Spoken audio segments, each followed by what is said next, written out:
welcome back to my channel. I hope you all are doing amazing and having a great day. Today we will read the part 2 of The Prince and the Pauper. So let's start. The Prince and the Pauper, part 2. The guard, who was still sore about having been scolded earlier for trying to get rid of Tom, mistook the prince for the pauper. When he saw the pauper was alone, he whacked him and kicked him off the ground. Edward pleaded, "God, do you not recognize me? It is I, Prince Edward, dressed in the pauper's clothes." But the guard wouldn't listen.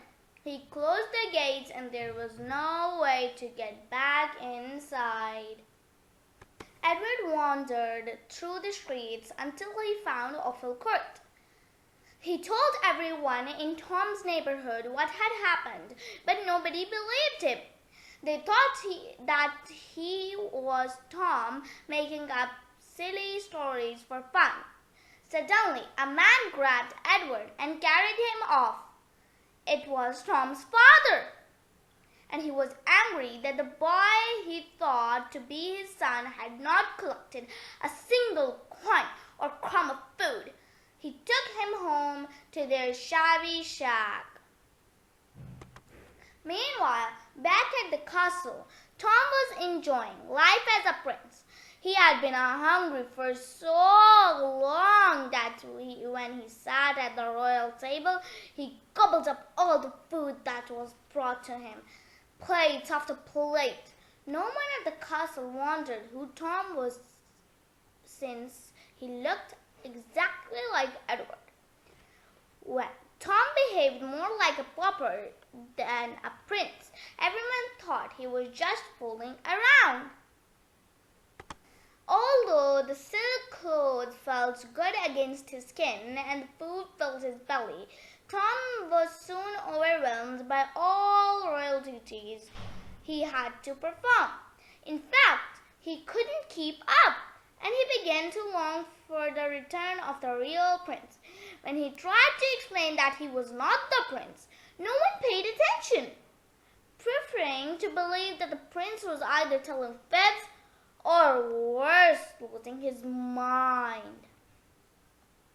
Then one day a messenger arrived with the news that King Henry, Prince Edward's father, had died.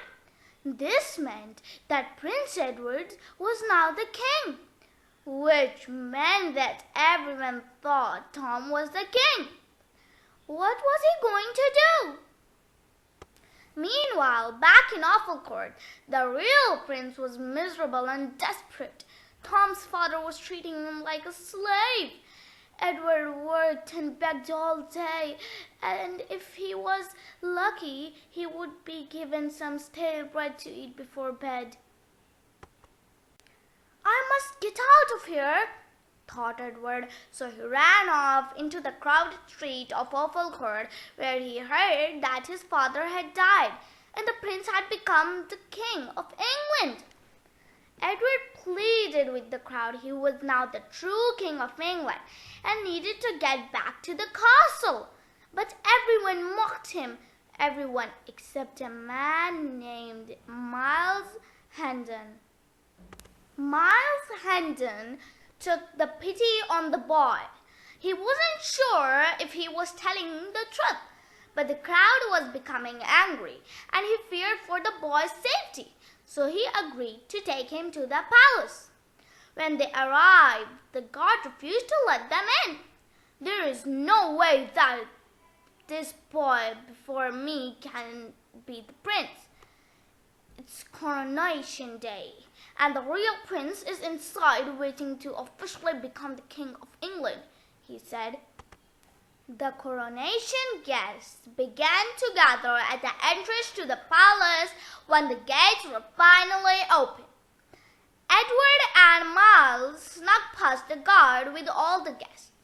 When they reached the grand hall, Edward saw Tom sitting miserably on the throne. He was loudly protesting that he was not the prince and that he was instead a poor boy from Awful Court. Then Tom heard Edward's voice. "The boy speaks the truth," he shouted, pointing. "He is not the prince. He is Tom from Awful Court, and I am Prince Edward, the son of King Henry." Tom was so revealed. He confirmed that the boy who had just stepped forward was telling the truth. "That is the real Prince Edward," he said, smiling. "He is the one that should be up here on this throne, and not I." But it was not easy to switch back to their rightful roles. The royal court needed proof in order to determine the truth of identities of the boys. They wanted to know the location of the Great Seal of England. Only the true prince could tell them that. Thankfully, Prince Edward knew where it was hidden himself in a suit of armor. But when they looked, it wasn't there. Desperate to prove who he was, Edward began to describe the seal in great detail. All at once, Tom laughed and declared, "I know where it is. I didn't realize that what I had taken from the suit of armor was the seal. I've been using it to crack open nuts." Tom produced the seal, and the entire royal court was satisfied with the explanation. The two boys happily returned to their rightful places. Prince Edward was crowned and became King Edward.